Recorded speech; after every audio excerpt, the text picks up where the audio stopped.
Hello friends, नमस्ते नमस्कार। कैसे हैं आप लोग? आशा करते हैं आप लोग बढ़िया ही होंगे। आज की वकेब इडियम एंड फ्रेज की ज़बरदस्त क्लास ट्रिक के साथ आप लोग केवल वीडियो देखिए, आपको पूरा इडियम एंड फ्रेज याद हो जाएगा। ठीक है दोस्तों, अगर हमारा वीडियो आपको पसंद आ रहा है तो लाइक कीजिए, शेयर कीजिए, कमेंट कीजिए। ठीक है दोस्तों, हमारे चैनल को सब्सक्राइब कर दीजिए। ठीक है, चलिए ज़्यादा समय ना व्यतीत करते हुए कम समय में ज़्यादा कंटेंट आपको प्रोवाइड किया जा रहा है। ठीक है दोस्तों, तो स्टार्ट करते हैं क्लास को। ठीक है, चलिए पहला वर्ड हमारा है दोस्तों bread and butter. Bread and butter का मतलब होता है दोस्तों भौतिक भलाई। भौतिक भलाई, भौतिक भलाई का मतलब ऐसे होता है जैसे लोग भलाई करते हैं उसके बाद वीडियो बना लेते हैं। मतलब जैसे आप किसी को कुछ दे रहे हैं, ठीक है, गरीब आदमी को कुछ दे रहे हैं, बांट रहे हैं उसको, ठीक है, भलाई कर रहे हैं, तो उसका वीडियो बना लेते हैं। वीडियो बना के सोशल मीडिया पे डाल लेते हैं कि हमने यहाँ पे इतना भलाई किया, ठीक है, भलाई का काम किया। ठीक है, वीडियो बना के उसको यूट्यूब पे डालते हैं। ठीक है सब लोग, तो ऐसा नहीं करना चाहिए। ठीक है, भौतिक भलाई नहीं करना चाहिए इंसान को, लेकिन क्या करते हैं लोग, करते हैं। ठीक है, तो इसे बोला जाता है मटेरियल वेलफेयर। इसे क्या बोला जाता है दोस्तों? मटेरियल वेलफेयर बोला जाता है। ठीक है, चलिए अगला वर्ड देखते हैं। अगला वर्ड हमारा है ride the high horse. Ride the high horse का मतलब होता है अपने आप को दूसरों से बेहतर समझना। अपने आप को दूसरों से बेहतर समझना, इसका मतलब होता है जैसे आप दो पार्टनर एक रूम में रह रहे हैं, ठीक है, एक रूम में रह रहे हैं, तैयारी कर रहे हैं सीजीएल की। ठीक है, तो अगला पार्टनर क्या कर रहा है, आपसे बेहतर समझ रहा है।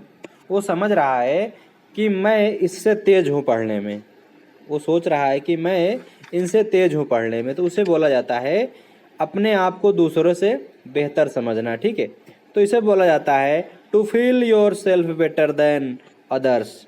To feel yourself better than others का मतलब होता है अपने आप को दूसरों से बेहतर समझना। ठीक है, चलिए अगला वर्ड देखते हैं। अगला वर्ड हमारा क्या है? अगला वर्ड हमारा है out of sorts. Out of sorts का मतलब होता है अस्वस्थ होना, मतलब बीमार होना। जो हमेशा बीमार रहता है उसे बोला जाता है अस्वस्थ। ये क्या है? अस्वस्थ है, तो इसे बोला जाता है अस्वस्थ होना। ठीक है, चलिए अगला वर्ड हमारा है unwell slightly. Unwell slightly ill. Unwell slightly ill का मतलब होता है अस्वस्थ होना। ठीक है, समझ में आया? चलिए अगला वर्ड हमारा है through thick and thin. Through thick and thin का मतलब होता है हर हालात में। हर हालात में, in all circumstances. In all circumstances का मतलब होता है हर हालात में, जो हर हालात में जो तैयारी, मतलब जो इसका मतलब आप समझ सकते हैं ऐसे जैसे सीजीएल की तैयारी कर रहे हैं तो हर हालात में, चाहे आप गरीब हो चाहे अमीर हो, ठीक है, तैयारी करना है तो करना है। ठीक है, आपके पास खाने के लिए कुछ भी ना हो लेकिन आपको तैयारी करना है तो करना है। समझ में दोस्त, समझ में आया दोस्तों? आपको तैयारी हमेशा करते रहना है। ठीक है दोस्तों, चलिए इसे बोला जाता है इन ऑल सर्कमस्टेंसेस बोला जाता है। ठीक है, चलिए अगला वर्ड देखते हैं। अगला वर्ड हमारा क्या है? अगला वर्ड हमारा है foot in the mouth. Foot in the mouth का मतलब होता है गलत कहने के बाद पछतावा करना।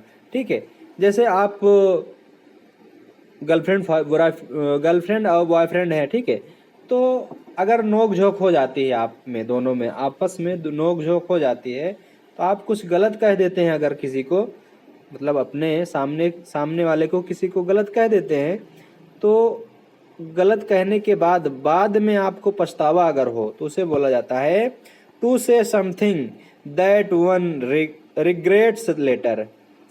To say something that one's regrets later. ठीक है, इसे क्या बोला जाता है? गलत कहने के बाद पछतावा करना। ठीक है, चलिए अगला वर्ड हमारा है to carry favour. To carry favour का मतलब होता है कृपा दृष्टि जीतना। कृपा दृष्टि जीतना, जैसे आप पूजा पाठ अगर पूजा पाठ ज़्यादा करते होंगे, ठीक है, तो हमेशा जब पूजा पाठ करते रहेंगे तो भगवान की नज़रों में क्या कृपा दृष्टि आपकी मतलब जीत लेंगे, उसका उसका मन क्या करेंगे, जीत लेंगे, ठीक है। जैसे आप किसी कंपनी में काम कर रहे हैं या फिर सरकारी नौकरी कर रहे हैं, तो अपने सीनियर का दिल अगर जीत लेते हैं आप, ठीक है, तो उसे बोला जाता है कृपा दृष्टि जीतना, ठीक है। इसे बोला जाता है to win favour of, to win favour of, इसका मतलब होता है कृपा दृष्टि जीतना, ठीक है। चलिए अगला वर्ड हमारा है a big crowd. A big crowd का मतलब होता है ध्यान खींचना या फिर सफलता पाना, ठीक है, ध्यान खींचना या फिर सफलता पाना, ठीक है। जैसे सीरियल की तैयारी कर रहे हैं, ठीक है, तो आप तैयारी करते करते एक समय ऐसा आ जाए कि मतलब सिलेक्ट हो जाएंगे, क्या हो जाएंगे आप, सिलेक्ट हो जाएंगे। जब सिलेक्ट हो जाएंगे तब आपको सफलता तब आपको सफलता मिल जाएगी। तो इसे बोला जाता है to get attraction attention success, to get attraction attention या फिर सक्सेस बोला जाता है इसे, ठीक है। चलिए अगला वर्ड हमारा है when the crunch come. When the crunch come का मतलब होता है निर्णय का समय, निर्णय का समय। द मोमेंट ऑफ डिसीजन, जो निर्णय के समय सही निर्णय ले ले उसे बोला जाता है the moment of the decision, मतलब उसका डिसीजन क्या हो, एकदम पक्का हो, ठीक है, तो उसे बोला जाता है व्हेन द क्रंच कम, ठीक है। चलिए अगला वर्ड देखते हैं, अगला वर्ड हमारा क्या है smell the wolf from the door. Smell the wolf from the door का मतलब होता है दरिद्रता से संघर्ष करना, दरिद्रता से संघर्ष करना, इसे बोला जाता है to avert poverty. To avert poverty का मतलब होता है starvation, to avert poverty starvation या फिर स्टारवेशन, इसे दरिद्रता से संघर्ष करना, ठीक है। जैसे आप मेहनत तो कर रहे हैं, मेहनत तो कर रहे हैं लेकिन सही ढंग से मेहनत नहीं कर रहे हैं, उसे बोला जाता है दरिद्रता से संघर्ष करना, ठीक है। चलिए अगला वर्ड है हमारा to die in harness. To die in harness का मतलब होता है कार्यकाल के दौरान मरना, कार्यकाल के दौरान मरना। जैसे आपकी सीजीएल की नौकरी लग गई, ठीक है, तो उसी दौरान ही अगर आपकी मृत्यु हो जाती है तो उसे बोला जाता है कार्यकाल के दौरान ही मृत्यु हो जाना, ठीक है। तो इसे बोला जाता है to die while in service, मतलब सर्विस के दौरान ही आपकी मृत्यु हो जाती है तो उसे बोला जाता है कार्यकाल के दौरान मरना, ठीक है। चलिए अगला वर्ड हमारा है इनफ्लूटर। इनफ्लूटर का मतलब होता है उत्साहित। इनफ्लूटर का मतलब क्या होता है दोस्तों, उत्साहित होता है, ठीक है। इसे एक्साइटेड बोला जाता है, क्या बोला जाता है दोस्तों, excited. Burning question, burning question कोई खास विषय, कोई खास विषय, इसे बोला जाता है an important topic hot issue. An important topic hot issue का मतलब होता है कोई खास विषय। बर्निंग क्वेश्चन का मतलब होता है कोई खास विषय, ठीक है। चलिए अगला वर्ड हमारा है by the rule of thumb. Bye the rule of thumb का मतलब होता है अनुभव से, जो अनुभवी होता है, अनुभव से होता है उसे according to practical experience. According to practical experience मतलब जो अनुभव के साथ पढ़ा रहा है। जैसे मैं पढ़ा रहा हूँ आपको, ठीक है, तो अपने अनुभव से पढ़ा रहा हूँ, ठीक है। जितना हमारे पास एक्सपीरियंस है, जितना हमारे पास अनुभव है, सारे अनुभव को झोंक दे रहा हूँ आपके लिए, ठीक है, समर्पित कर दे रहा हूँ, इसे बोला जाता है अनुभव से, ठीक है। हमारे पास जितना भी अनुभव है, 10 साल का जितना भी अनुभव है, 2 4 10 साल का, सारे अनुभव को हम झोंक दे रहे हैं आपके सामने, इसे बोला जाता है by the rule of thumb, according to practical experience बोला जाता है, ठीक है। चलिए अगला वर्ड हमारा है to give currency. To give currency का मतलब होता है सार्वजनिक रूप से ज्ञात करना, ठीक है। सार्वजनिक मतलब सभी के सामने, सभी के समकक्ष। टू इसे बोला जाता है to spread a story around, to spread a story around मतलब सार्वजनिक रूप से ज्ञात करना। ठीक है, चलिए अगला वर्ड हमारा है आउट ऑफ द क्वेश्चन।